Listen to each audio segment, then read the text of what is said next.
Welcome to Team Wild's Carnivore. Last week you saw me, Steve Wild, take a fallow buck for the pot as we gave you a glimpse of how we source venison for our butchers. We follow that this week with a 3-part series of how we butcher a red stag and turn it into venison for the shop. This beautiful red pricket was taken on the first day of the deer season last year. If you haven't seen the original video, click on the link now. After I got it back to the larder, I dressed it and skinned it before sticking it in the chiller for a couple of days. Then it was time to turn that deer into venison.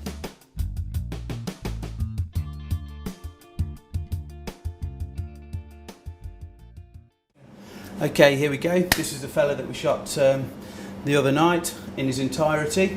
He's chilled down now, nice and cold. He's had about a week to rest, so he's just right for them to start work on. Now what we're going to do, we're going to take his haunches off, which is the back legs. So what we're going to do, we're going to cut down through there and then saw through the vertebrae to separate the rear legs from the loin. Now we're just going to cut down there, just missing the top of the bone there, and there's a little gap that takes it straight down into the vertebrae there. Just saw through there.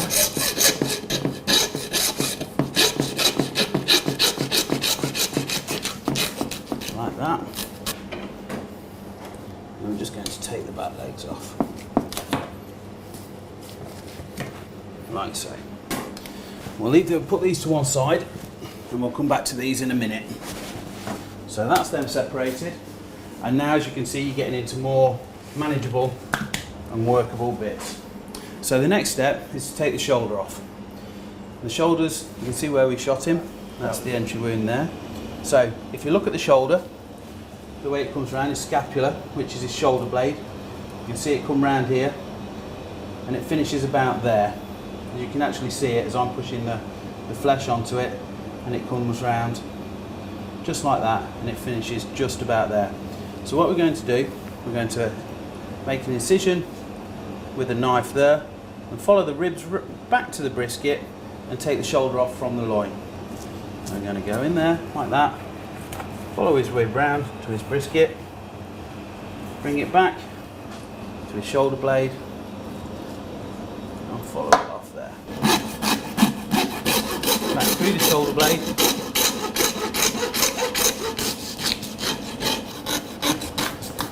Saw the brisket, and now we've got him into 3 pieces.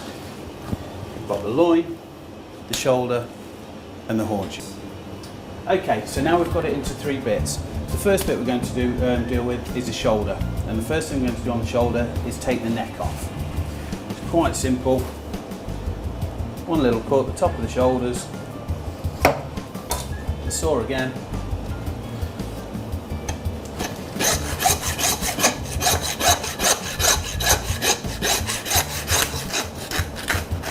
there we go. The neck is mainly stewing venison. Well, that's all you can really use it for. Not a complicated job to take it off the bone. Just use a boning knife, it's a smaller knife than a steak knife. Steel. You can see roughly where you're going from the actual shape of the bone that you've cut through. And all we're doing, because it's stewing meat, there's not a lot to worry about or be concerned about if you're making a bit of a mess of it or anything else, because all we're going to do is dice it up and use it for a stew, or mince it up and probably make a bit of sausage with it or something like that. There we go. And that's just the stewing meat off one side of the neck. There's always a bit of dark meat on the bottom where it's been hanging and the blood's dried in it. Let's take that off there and throw it away. So we're just going to whip the other side off exactly the same again. Just follow the gristle down till you get to the bone. And it's a star-shaped bone, as we said before, in the neck there. Like I say, it's only stewing venison, so there's no issues about making a false cut or anything like that. And just take him straight off. There we go. That's the 2 bits of the neck. There's the bone, which we don't. So you just find a knife.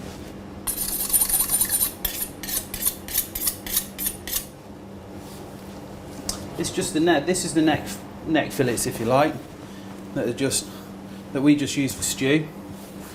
And also, all we do is very quickly just dice them up, and then they're ready to. You can either freeze them ready for a stew that you're going to use, or whatever. And it's nice and it's lean. There's no gristle in it.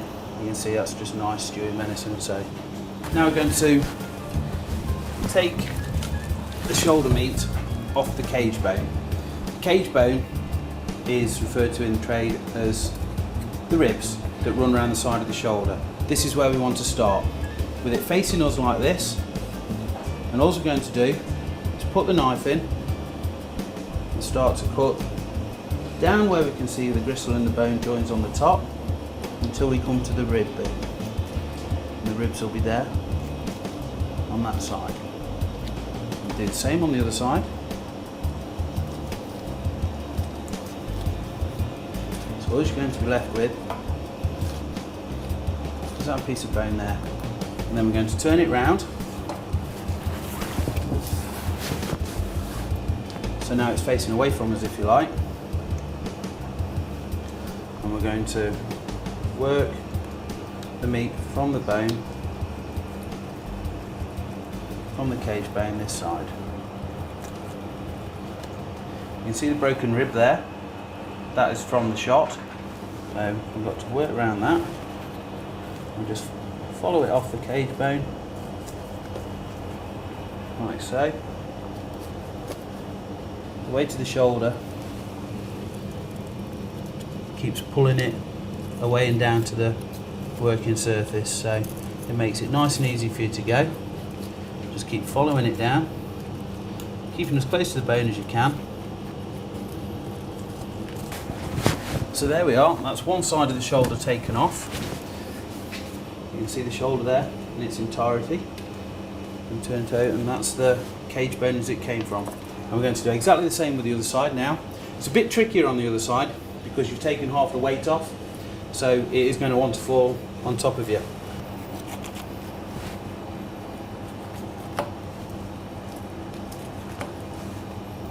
Like so.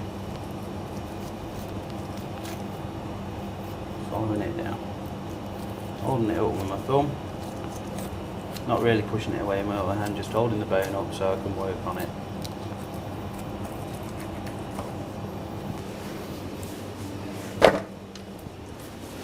Okay, we've got the shoulder. Where do we start? It's a big lump of meat, right? So, where I always start, I want to separate it into two, which means I'm going to take the shoulder blade side off, which I'm going to make a cut roughly on the top of the joint. And there's a lot of blood.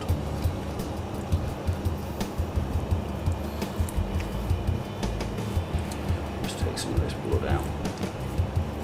That's caused by the shot, that is. You can see the joint. See the joint on the top of the shoulder?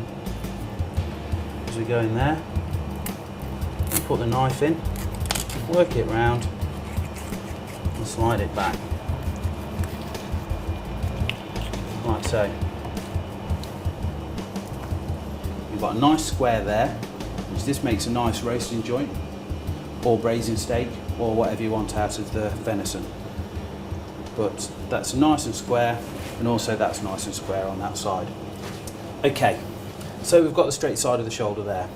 We've got the joint of the shoulder blade, which is there, and that joined onto the arm piece, which is there. And what we're going to do, starting at the top, just run the knife down onto the top of the shoulder blade, and keep running down, bringing it towards you, all on top of the shoulder blade. And you can see the edge. As you keep working, you'll see the edge of the shoulder blade, and it becomes quite apparent quite easily.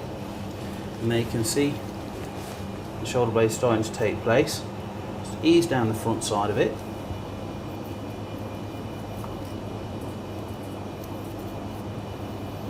Just work your way down. like so. Always trying to keep your knife working towards the bone so you're not cutting into the meat. Just keep going and it'll peel off quite easily. There you go. And the shoulder blade comes out like that. You can see the ridge.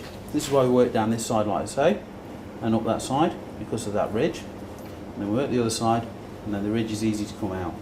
We've still got the square form, which is what we're after. And now we're going to take the gristle out of the back. Just roll the knife around the top of it. You can see in there, you can see the edge. Put your finger in, give him a pull. There you go, we've taken that piece of gristle out. This piece of venison, you can either use it as a joint or you can use it as braising steak. Personally, I like it as a joint. So what we're going to do, we're just going to tie him up in his oblong square shape. So you want the narrow end to be your cutting surface. So if you imagine that you're carving it, you want to carve from the narrow side, not the long side. We're just going to quickly tie him up.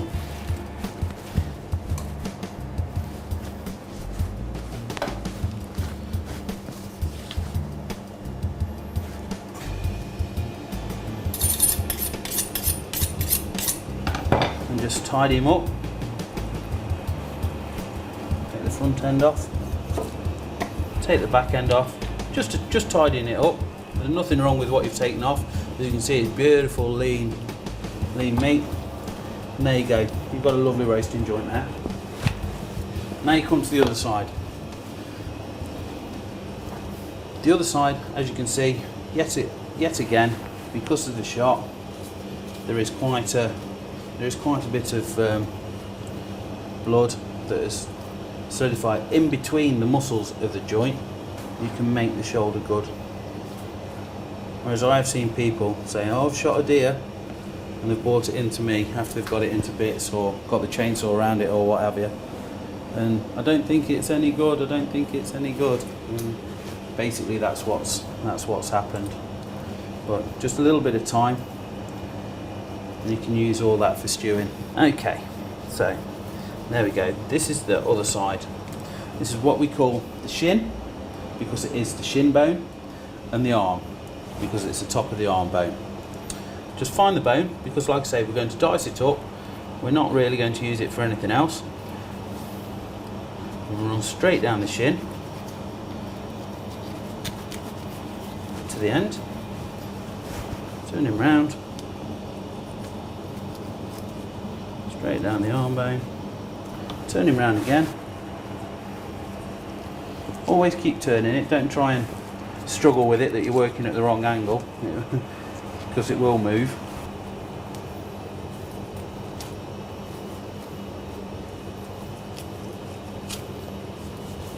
And off it comes. So yet again, we've got the shin. The end of the shin, there's quite a lot of gristle and sinew in the end of the shin where the ligaments join onto the bone.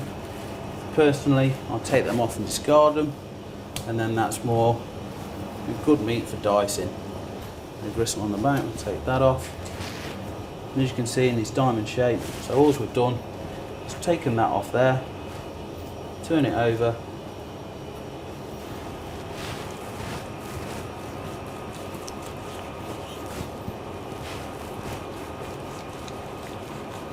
and slice through there. There's some nice pieces of braising steak off there. You can see how lean and nice that looks. And when we started, you can see there was a lot of blood in there, but it's only superficial. 9 times out of 10, it runs down the seams of the muscles, and you can trim it out. It takes a bit of time. It's a bit labour intensive, but at the end of the day, that's what we're here for, and we're to make the product good. And that's what we've done. And that's the shoulders, pretty much done. So now we're going to just clear this bit up, and then we're going to then do the loins. Tune in next week to see part 2 of my series of how to butcher a red pricket for venison. Subscribe to Team Wild TV for the best hunting, airgun, gear and tutorial videos on YouTube.